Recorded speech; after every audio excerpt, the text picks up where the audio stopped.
Welcome to జనం మాట. నేను మీ చంద్ర. టీడీపీ జనసేన గెలిపే లక్ష్యంగా సీట్లు కేటాయిస్తే ఆ రెండు పార్టీలకి చుక్కెదురవుతుంది. ఎందుకు చుక్కెదురవుతుందంటే టీడీపీ ఏదైతే సీట్లు కేటాయించిందో ఆ సీట్లలో చాలామంది సీనియర్లకు సీట్లు కేటాయించకపోవడంతో ఆ సీట్లలో ఉన్న సీనియర్ టీడీపీ నాయకులు రాజీనామాల పర్వాన్ని ముందుస్తున్నారు. అదేవిధంగా కొంతమంది టీడీపీ శ్రేణులు కొత్త అభ్యర్థులకు టికెట్లు ఇవ్వడంతో అక్కడ నిరసన గలాలు వెలువెత్తుతున్నారు. పెనుగొండ నియోజకవర్గంలో అక్కడ ఆ సవితా గారికి టికెట్ కేటాయిస్తే అక్కడ పార్థసారథి గారు అంతకుముందు ఎమ్మెల్యేగా పనిచేశారు, ఇప్పుడు టీడీపీ ఇన్ఛార్జిగా కూడా ఉన్నారు. మరి అక్కడ పార్థసారథి గారి పరిస్థితి ఏంటి? ఆవిడకి టికెట్ కేటాయించకపోతే ఎలా అని చెప్పేసి బయటికి వచ్చి ధర్నా చేస్తున్నారు.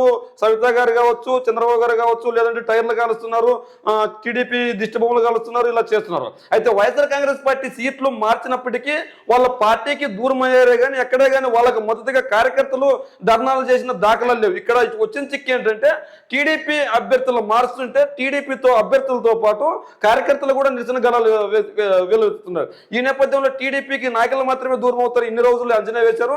ఈ రోజు నాయకులతో పాటు కార్యకర్తలు కూడా దూరం అవడంతో వైఎస్ఆర్సీపీ గెలుపు ఖాయంగా కనిపిస్తుంది. అదేవిధంగా ఇప్పుడు టీడీపీ కొత్త అభ్యర్థుల్ని చూస్తున్నట్లయితే మనం టీడీపీ జనసేన కూటమిలో తొలి జాబితాలో సీటు దక్కని టీడీపీ నేతలు రాజీనామాకు సిద్ధమవుతున్నట్లు తెలుస్తుంది. అదేవిధంగా గజపతిపురం టీడీపీ ఇన్ఛార్జ్ కొండపల్లి అప్పలనాయుడు ఆ పార్టీకి రాజీనామా చేసేశారు.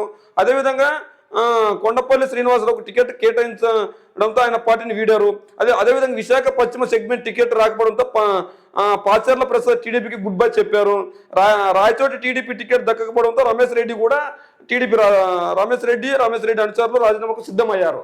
అయితే ఏమైనప్పటికీ వైఎస్ఆర్ కాంగ్రెస్ పార్టీ సీట్లు మారుస్తూ కొత్త అభ్యర్థులు తెరపైకి తీసుకొచ్చినప్పటికీ అక్కడ టీడీపీ పార్టీలకి నాయకులు మాత్రమే వెళ్ళారు. అంటే వైఎస్ఆర్సీపీ పార్టీ నుంచి ఏ ఒక్క కార్యకర్తని కూడా తీసుకొని వెళ్ళలేకపోయారు. అయితే ఆ నాయకుడికి మద్దతుగా ఎక్కడే కానీ ఫ్లెక్సీలు కానీ లేదంటే రాష్ట్రకోలో కానీ ధర్నా కానీ చేసిన దాఖలాలు.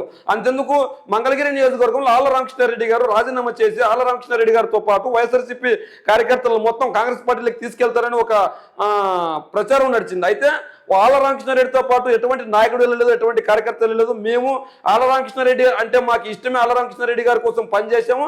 అయితే ఆళ్ల రామకృష్ణారెడ్డి గారి ప్లేస్ లో ఏ ఒక్క నాయకుడిని పెట్టినా కూడా వైఎస్ఆర్ కాంగ్రెస్ పార్టీ కోసం పనిచేస్తామని ఆ రోజు వైఎస్ఆర్సీపీ కార్యకర్తలు వైఎస్ఆర్సీపీ కింద స్థాయి నాయకులు చెప్పారు.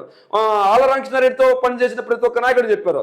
అదేవిధంగా ఆళ్ల రామకృష్ణారెడ్డి గారు కాంగ్రెస్ పార్టీలోకి వెళ్ళినప్పటికీ ఏ ఒక్క కార్యకర్త ఆళ్ల రామకృష్ణారెడ్డి గారితో వెళ్ళలేదు. అదే ఆళ్ల రామకృష్ణారెడ్డి గారు మరి తిరిగి వస్తే మా నాయకుడు తిరిగి వచ్చారని బాణసంచ పేల్చారు, ధర్నా రాస్తారోకలు చేశారు, ఉవ్వెత్తున పార్టీ ఆఫీసులు ఓపెన్ చేశారు. ఆళ్ల రామకృష్ణారెడ్డి ఘనంగా స్వాగతం పలికారు వైఎస్ఆర్సీపీ కార్యకర్తలు. ఎందుకంటే జగనన్న కోసం ఆళ్ల రామకృష్ణారెడ్డి గారు పనిచేశారు. ఆళ్ల రామకృష్ణారెడ్డి గారు మాతో పాటు ఉంటే మంగళగిరిలో వైసీపీ విజయం ఈజీ అవుతుందని అందరూ బాణసంచకి సంబరాలు చేసుకున్నారు. మరి ఈ నేపథ్యంలో ఆళ్ల రామకృష్ణారెడ్డి గారు అలాంటి వ్యక్తి వెళ్ళినప్పుడు వైఎస్ఆర్ కాంగ్రెస్ పార్టీ నుంచి అలాంటి వ్యక్తి వెనుక ఏ ఒక్క కార్యకర్త వెళ్ళిన దాఖలాలు లేవు. ఈ రోజు టీడీపీ నాయకులు సీట్లు ఎక్కడైతే కేటాయించలేదో ఆ సీట్లు కేటాయించకపోవడంతో అక్కడ చాలా మంది నాయకులు రాజీనామా చేస్తారని వీళ్ళు ముందుగానే ఊహించారు. కానీ నాయకులతో పాటు టీడీపీ కార్యకర్తలు రాజీనామా చేస్తుండడంతో అయోమయంలో ఉన్నారు. మరి ఈ నేపథ్యంలో ఖచ్చితంగా వైఎస్ఆర్ కాంగ్రెస్ పార్టీ గెలుపు లక్ష్యంగా ముందుకెళ్తుంది.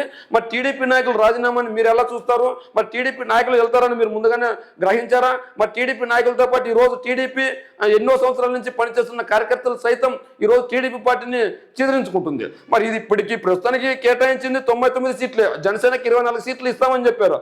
ఏదేమైనప్పటికీ బీజేపీకి ఎన్ని సీట్లు అడుగుతుంది? దాదాపు వాళ్ళు 30 నుంచి 40 సీట్లు అడుగుతుంది. మరి మిగిలిన స్థానంలో బీజేపీ కనుక పోటీ చేస్తే మరి టీడీపీ పరిస్థితి ఏంది? మరి టీడీపీ కేటాయించేది 118 స్థానాలు అంటే ఇప్పుడు ఇచ్చిన స్థానాలు మాత్రమేనా? మరి కొత్తగా బీజేపీ అన్ని స్థానాలు తీసుకోబోతుందా? మరి ఎందుకు అన్ని స్థానాలు కేటాయించినప్పుడు మిగిలిన స్థానాలు ఎందుకు కేటాయించలేదు? అంటే బీజేపీ టార్గెట్ ఎక్కువగా ఉందా?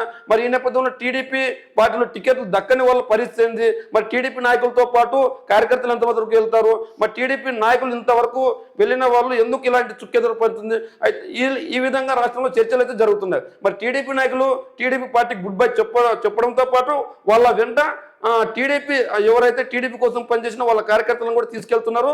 వాళ్ళు కూడా స్వచ్ఛందంగా ముందుకు వస్తున్నారు. మరి టీడీపీ జనసేన పొత్తు గురించి మీరేమంటారు? మరి టీడీపీలో సీట్లు రాని వాళ్ళు పార్టీకి రాజీనామా చేయడాన్ని మీరు ఎలా చూస్తారు? మీ కామెంట్ రూమ్లో తెలియజేయండి.